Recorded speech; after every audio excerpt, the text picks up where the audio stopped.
to play, I could theoretically live on nothing but ramen noodles, and eventually, like, there's a certain number of children I could save per year, and I choose to have like this more comfortable, more enjoyable lifestyle and not save children. And like when I say it out loud like that, I sound like a terrible person. And this is actually a big question that people in the EA community keep discussing, or EA is effective altruism for short, is like how much to give, right? So like there's a really famous story of like kind of one of the big people in the community called Julia Wise, and she had this thing where she was like, believe the drowning child argument, and then she like went to, her husband made her go to a fair or something, and then she got like a candied apple, and then she was just like crying for days. She was like, I can't believe I got a candied apple, right? And then basically they're like, okay, this has gone too far, right? Like, okay, there's like a certain amount of like, it's good to help others. It's good to make sure that you're not like, just taking advantage of this, like, all the good things we have and not giving back.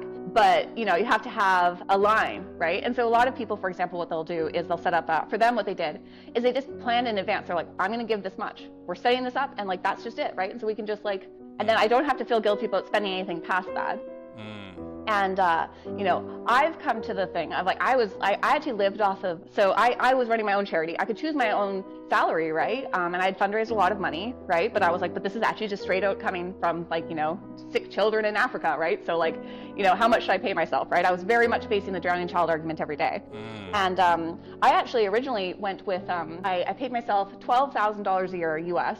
This is living in Vancouver, is like, it's like 80% as expensive as living in New York City, so quite expensive. And so it's pretty crazy. And it was basically because I had taken all of the income across the world. I was like, well, what if we just divided everything actually equally, right? How much would that be? And it was $12,000. I also liked it because then it was like, oh, hey, as the world gets richer, I'll get richer. So there you go.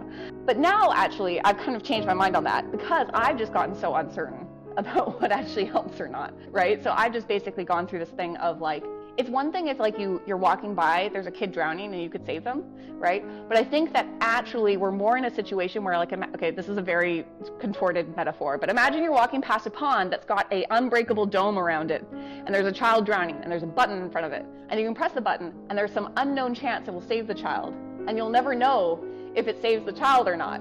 How many times are you obligated to press the button? And it's like, well, I don't know. It might even make it worse. I don't know. Like, I don't know. I'm coming from extreme epistemic uncertainty of like what's going on here. And like, I think that that's like,